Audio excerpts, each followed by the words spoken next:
Salam alaikum wa rahmatullahi ta'ala wa barakatuh. À vrai dire, aujourd'hui, je voudrais entamer un sujet qui me paraît quand même très important. C'est l'importance de notre histoire dans notre présent et dans notre futur. Surtout que je constate qu'il y a pas mal de gens, les Belek, par malice, à mon avis, à mon sens, par malice, ils ont saisi quand même que remettre en place les contextes historiques, quels qu'ils soient, les remettre en place, en parler, les clarifier, pourrait causer, pourrait justement, je sais pas, pourrait mener les gens à ouvrir les yeux sur pas mal de vérités qui sont dignes d'être défendues. Et donc maintenant on traite l'histoire comme si c'était, je ne sais pas, comme si c'était une tare, comme si c'était une sorte de tumeur dont il faut à tout prix se débarrasser. Je dis qu'il n'y a pas d'innocence là-dessus parce que, à mon sens, les gens qui fuient la vérité sont des gens qui ont peur de cette vérité ou là qui ont une part de culpabilité. Donc pour eux, un livre, à partir du moment où un livre, quand on dit un livre, pour eux c'est le traiter page par page. Il n'y a pas de continuité, il faut établir des discontinuités entre l'ensemble des pages. Et donc le rapport à l'histoire et la vérité, tout d'abord, l'histoire et la conscience populaire, l'histoire et la citoyenneté. Je me dis que c'est un rapport qui est très important. On ne peut présenter le cadre de citoyenneté sans parler d'une forme de conscientisation, on va dire conscientisation de la qualité. Donc on ne peut établir de prérogatives ou d'obligations sans pouvoir rattacher tout ça à ce qu'on appellerait l'évolution de la citoyenneté. Et quand on parle de cette évolution de la citoyenneté, il y a obligatoirement des circonstances historiques dans l'acquisition progressive, dans l'acquisition progressive de tous les éléments qui constituent cette citoyenneté. Donc l'histoire, elle va marquer, je dirais, je sais pas moi, elle va marquer les temps forts, elle va marquer les moments décisifs, elle va marquer les obstacles surmontés, elle va marquer une forme de chronologie.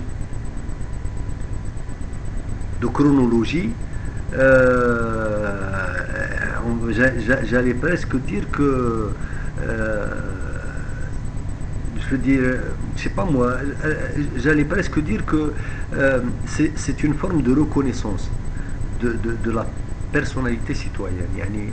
Je sais pas moi, comment ils ont évolué ces droits.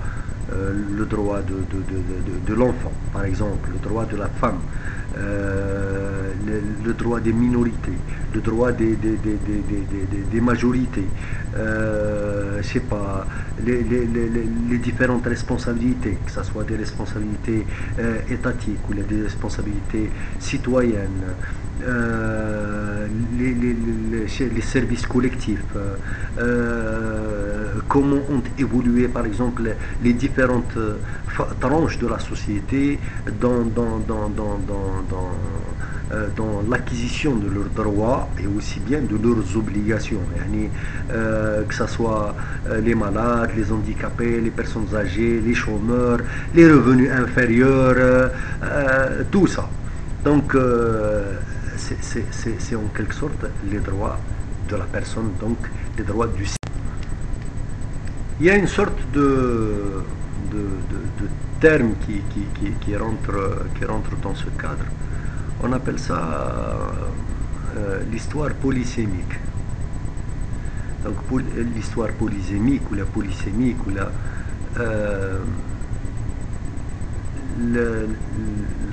en français, ça veut dire tout bonnement et tout simplement désigner à la fois la réalité passée et le savoir qu'on en construit.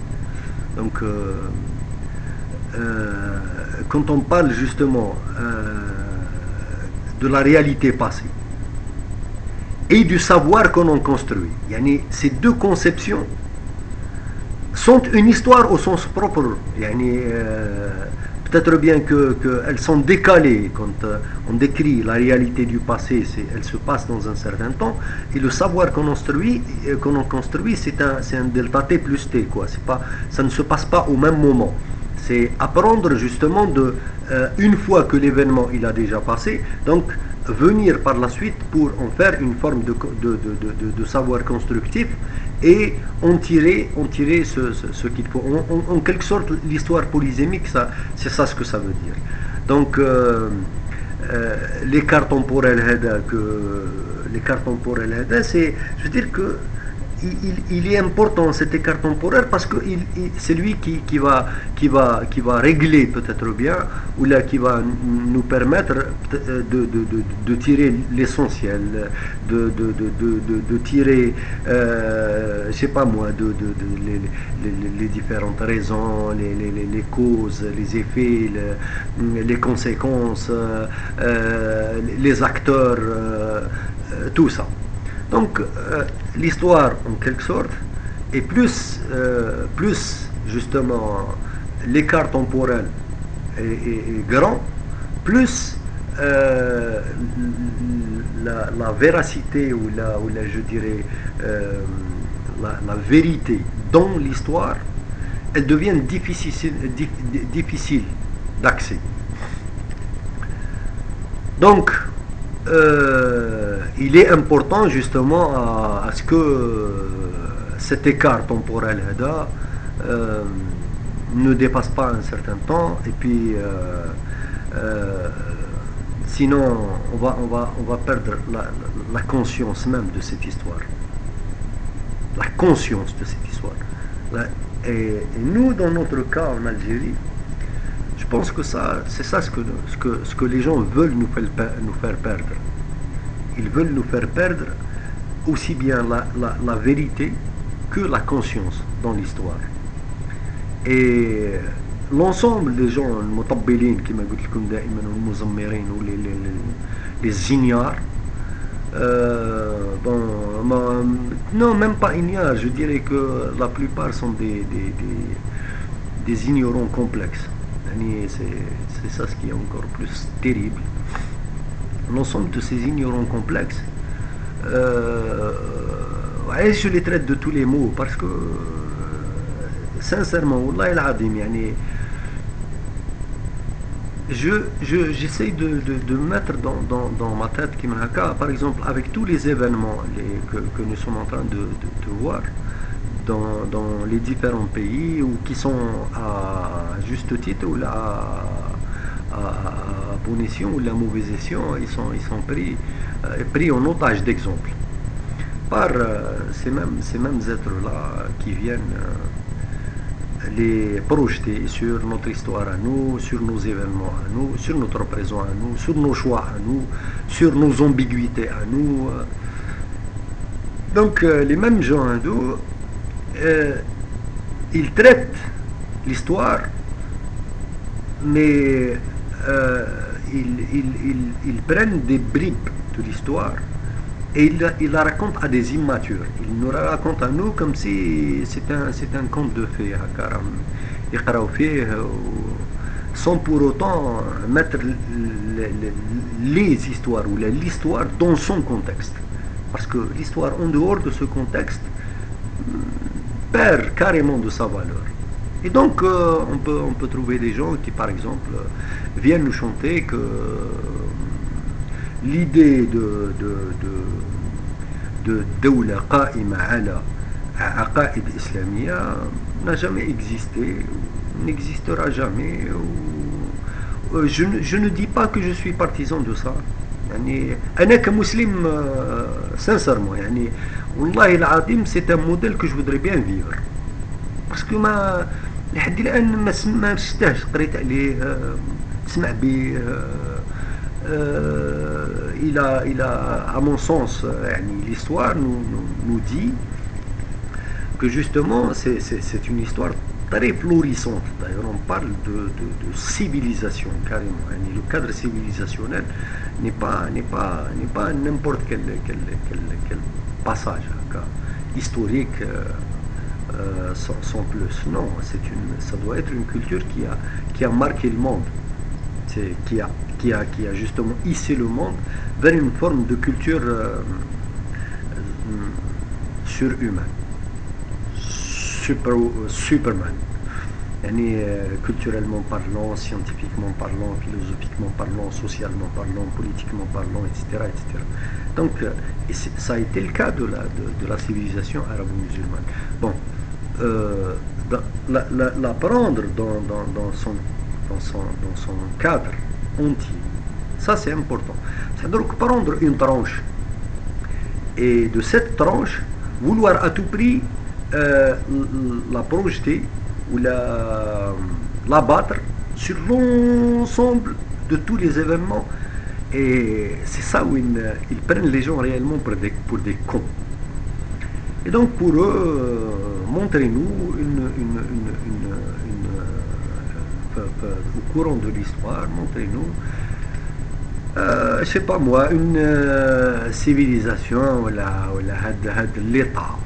l'état اللي قائم على الدولة الإسلامية كما يقولوا هما، واللي ما كانش فيها قتل وما كانش فيها كذا وما كانش فيها، ويبداو استشهاد الدولة الأموية والدولة العباسية والعصر العباسي الأول والعصر العباسي الثاني، وعن جهل مقطع.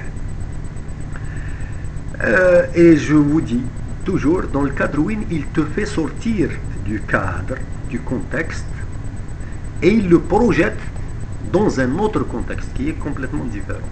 Maintenant, revenons au contexte et disons qu'à l'époque, quels étaient les modèles politiques existants? Y avait-il une notion, par exemple, de démocratie au sens propre du mot? Il y a un vote où les gens ils décident de qui fait, de qui ne fait pas, de qui les gouverne, de qui ne les gouverne pas. Ça, c'était une notion qui était généralisée de par le monde. Tout le monde vivait ce concept. C'était presque le seul modèle existant. C'était le modèle de l'héritage. يجي واحد يتزعم زعيم، واحدين هنا يسميوها الكايزر، وهنا يسميوها لو روا، وهنا يسميوها لو سلطان، وهنا يسميوها لو باب، وهنا يسميوها je sais pas moi c'était هنا يسميوها l'empire، وهنا يسميوها le royaume، وهنا يسميوها la principauté، وهنا يسميوها.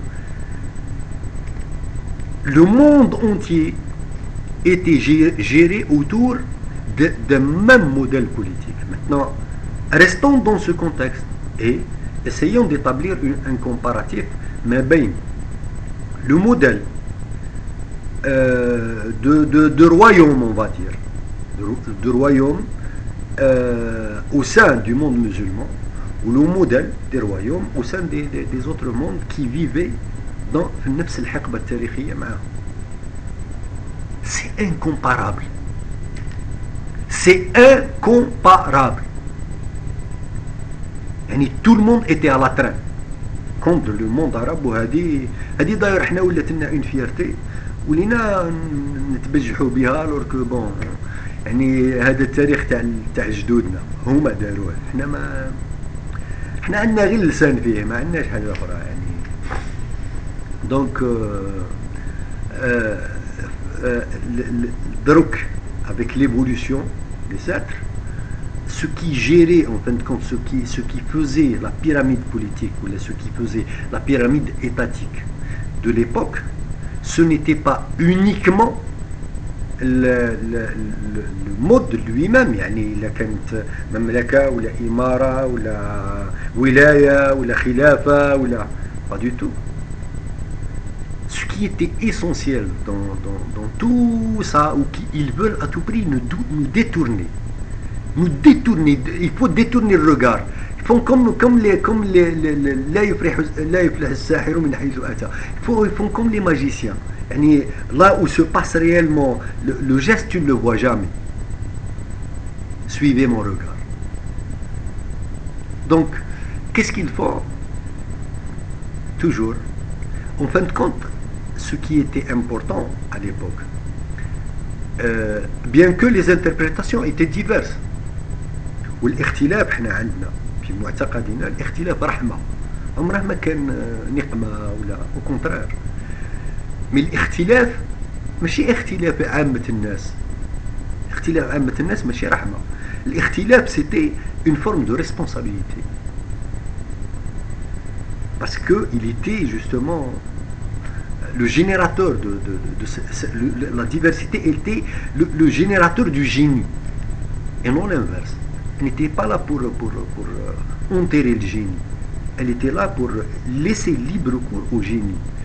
Et il n'était pas donné à n'importe qui باش يدخل هكا ويختلف. لا، عندك شروط لازم تتوفر فيك باش تكون في محل الاختلاف. Donc si tu parlais de mathématiques, tu dois d'abord être un mathématicien باش تقدر تكون عندك ماشي حمار. في نحكي معاك انا على l'espace de boule ou l'espace d'hermite tu ne peux pas comprendre. Donc لازم ترقى انت لعلم معين باش تقدر تختلف مع اهل العلم. Donc الاختلاف كان سنة اهل العلم، واهل العلم في الاختلافات نتاعهم ماشي الناس اللي ينوضوا الا ما راكش داكور معايا. نو، عطيته حجه يمشي يعاود il va chercher. C'est pourquoi que الاختلاف était tout le temps une forme d'évolution. كان الاختلاف في المذاهب، كان الاختلاف، لكن عمرهم ما اختلفوا في الاصول. شكون اللي اختلف في اصول الدين؟ وريونا اختلافات في اصول الدين اللي كانوا عايشينها. اسكو واحد قال الربا حرام والاخر قال لا الربا حلال؟ اسكو واحد قال مانيش عارف انا نصليو للقبله، واحد قال لهم لا نعطيوها بالظهر؟ اسكو عمر ما كان اختلاف في الاصول. اذا هذا الاختلاف اللي راكم باغيين توريوه لنا n'a jamais existé. Il a existé في الفروع، il a existé في الفقه اللي هو في حد ذاته مسائل اللي qui peut être appelé à changer avec le temps, en fonction des êtres, en fonction des circonstances, en fonction des situations, en fonction des crises. Et donc ما تبقاوش تبهلوا تتعقنوا. هذه واحدة. La deuxième des choses, ce qui constituait l'atmosphère politique de l'époque, à mon sens, c'était beaucoup plus ce lien justement que voulait à tout prix couper. Et ça, c'est là où c'est là, هذا هو بيت القصيد. C'est le lien entre la moralité et l'exercice de la politique. يعني faut faire très attention. Moralité et exercice de la politique. Donc, là, qui parle de moralité parle de valeurs. C'est des valeurs humaines. Quand on parle d'intégrité, on parle d'honnêteté, on parle de justice. Ça, c'est des valeurs اللي اللي كانت عامة الناس متشبعة بها. ولهذا ما في معظم الأوقات في هذه المسائل العامية ما كانش يلتبس عليهم الحق بالباطل. كان الناس كانت تعرف الحق والراحة. problème ne se posait même pas. Donc quand chacun luttait pour l'exercice de cette justice, il savait de quoi il parlait. Donc دائما قلت لكم في إطار التلبيس وهذه نهضر على une histoire lointaine. Maintenant ils essayent encore de projeter tout ce qui est en train de se passer autour de ça, ils mettent tout le temps دائما الحق والباطل في نفس الكفة. et qu'est-ce qu'ils font? ils vont à tout prix voir الناتج. قال شوف هنا الحق مع الباطل تخاصموا et voilà le résultat, qu'est-ce que ça a donné. donc à cause de ces résultats, parce qu'il y a cette conséquence, حنا il vaudrait mieux laisser tomber. معليش ما نجيو لا مع حق لا مع باطل. شوفوا la conséquence, les gens sont en train de mourir. حيد. donc c'est et puis depuis tout le temps, depuis l'aube des temps, الصراع ما بين الحق والباطل، المخلفات نتاعها justement ça a été que il y a eu des gens qui ont soutenu corps et âme, bon gré mal gré, ils ont soutenu le باطل. درع ما هي الناس اللي تفهم فيهم، اللي بالعلم واللي بالثقافة واللي كل واحد مقدوره با مويا. ils ont c'est هاد قيام هذا الباطل qui a poussé أهل الحق أنهم يختاروا الدفاع عن الحق. ما عندهمش اختيار واحد، ما عطوهمش اختيار. يعني le premier architecte qui a mené, qui a poussé vers ça ça a été القائم عن الباطل. يعني ما نحطوهمش في نفس الكفة. كو نرفدوا les événements de la Syrie، كو نرفدوا les événements de l'Égypte، واللي مازالوا الناس اللي انقطع الماء من وجههم، ربي مانيش عارف انا، مازالوا ما يحشموش، مازالوا يجيو كونتينيو عطوني سي ميم زيكزومبل. يعني نحطوا دروك حتى وحدين ولاو دروك ما عندهمش حشومه، ما يحشموش. ان لم تستحيي فافعل ما شئت. ما عندي ما ندير لك. تا ربي قلع الحياء من وجهك، عندي ما ندير لك. سي بون، تا ما استحييتش من ربي عز وجل. يعني لا جيت انا فيها ربي يسهل عليك. دونك شوف التمثيل كيفاش انه يحطوا الجلاد والمجلود قلت لكم في نفس الكفه، الحق والباطل في نفس الكفه. et ils vont à la conséquence. donc pour ça, pour dire باللي اب dorénavant messieurs إلا التقى الحق بالباطل وعرفتوا ولا كان عندكم شك باللي la conséquence il va falloir qu'il y ait des sacrifices, même si ces sacrifices ça sera des vies humaines, eh bien il vaudrait mieux خليوا الباطل راكب على الحق. علاش؟ je vous le jure, je vous assure que ces mêmes personnes لو كان حضروا le soulèvement de notre guerre de libération اللي راهم يتبجحوا بيهم الشهداء اللي ضلوا يهضروا بيهم واللي ما عندهم اي شرف فيهم، والله العظيم كانوا يختاروا انه فرنسا تقعد راكبتنا. من كان يقول، شكون في ذاك الوقت في حد ذاته، من كان يقول انه رغم ان فرنسا elle a aussi proposé des solutions à l'époque، منا ورواحوا ونريحوا ونهضروا ونعاودوا ونزيدوا ونطلعوا، مي ناس اللي اللي ماتوا مالوريزمون وخلاونا الغلطه اللي داروها الشهداء انه خلاونا موراهم معظم اللي خلاوهم غير لا راكاي غير اللي ديشي. اما معظم الناس الا من رحم ربي اللي بقى احياء من المجاهدين من بعد، ولكن معظم اللي قعدوا لا راكاي sans plus. et je pense que هادو c'est les descendants de cette racaille. ils ont intérêt à ce que l'histoire reste telle qu'elle est, les choses restent telles qu'elles sont. Au pire des cas, si on doit chercher des solutions, tournons la page. Allez, on ne peut pas assumer tout. Voilà, c'était un axe de réflexion. Il vaut ce qu'il vaut. هذا هو